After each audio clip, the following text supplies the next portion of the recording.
Welcome to this explainer. Today, we're totally decoding the Cambridge Information Technology 9626 syllabus. We're going to reveal exactly what examiners are hunting for in topic 4.2.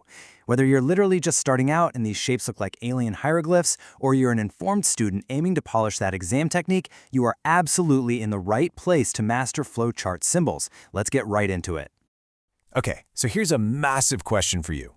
Why do students find evaluating evidence and drawing conclusions so incredibly hard? It's a critical hurdle that trips up candidates in, well, pretty much every single exam series. The syllabus demands this connected, conceptual understanding, the kind you can seamlessly drop into any unfamiliar context.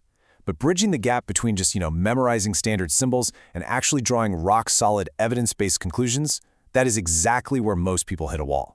To fix this, we're going to run through the examiner's playbook in 5 simple steps to maximize your score.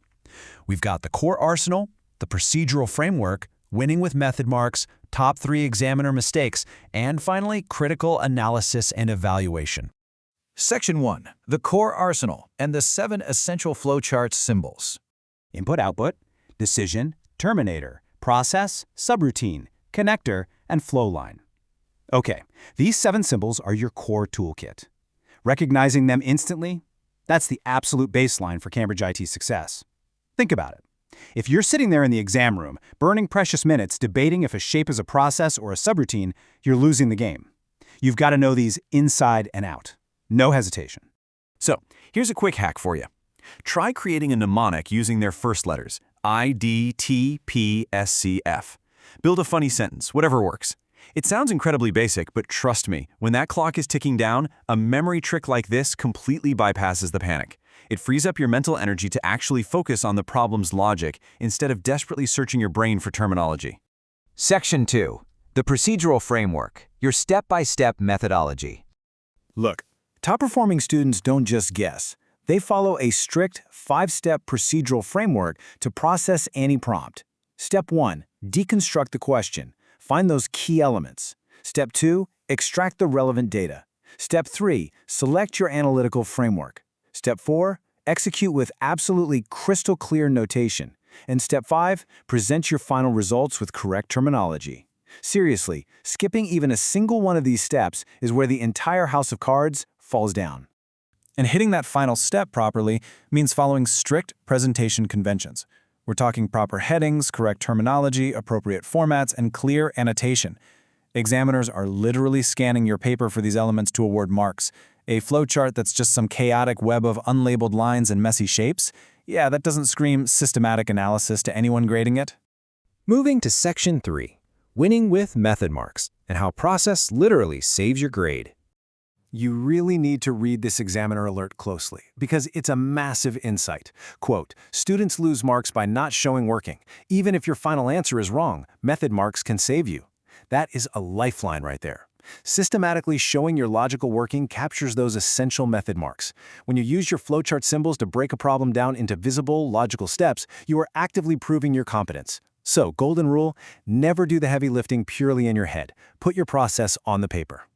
Section 4. The top 3 examiner mistakes, direct from the principal examiner reports. Let's make a mental note of these top 3 mistakes. The examiners literally publish a list of what makes them pull their hair out, so we should listen.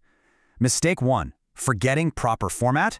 Mistake 2, forgetting to double-check that format and presentation before moving on. And mistake 3, this is the big one, providing answers that aren't specific to the given context. That specific trap catches thousands of candidates every single year. What's really fascinating here is that examiners actively penalize generic responses. Your logic absolutely must be locked into the specific scenario they gave you. You can't just memorize some standard flowchart from a textbook and forcefully jam it into every single question. You have to apply fundamental principles, sure, but you must entirely tailor your response and your symbols to the unique context of the prompt in front of you. Section 5. Critical analysis and evaluation. Elevating your answers to top-tier grades. Problem solving requires you to deconstruct, solve, and evaluate. But that begs a huge question. What does true evaluation of evidence actually look like to an examiner? It is so much more than just casually stating whether a system works or doesn't work. You have to explicitly identify limitations, as well as any underlying assumptions made within the data or the system. You need to explore alternative interpretations and, crucially, determine exactly how those affect the final conclusions. Demonstrating this level of conceptual reasoning proves you understand the real-world impact of the flowchart. It tells the examiner, hey, I'm not just reciting facts here, I'm genuinely analyzing the system.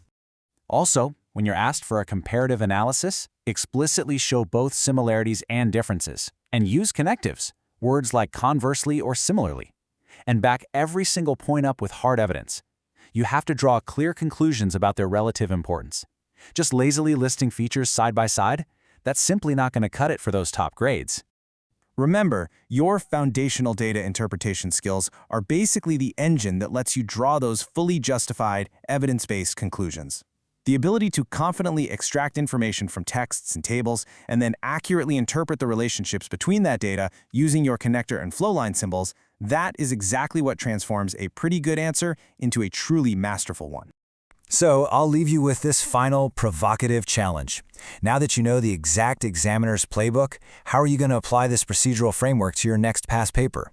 It's time to completely rethink how you structure your logic. Focus on clear notation, lock your answers into the specific context provided, and secure every single one of those method marks. Master these principles, and you'll absolutely master the 9626 examination. Thanks for joining me on this explainer, and keep systematically tackling those problems.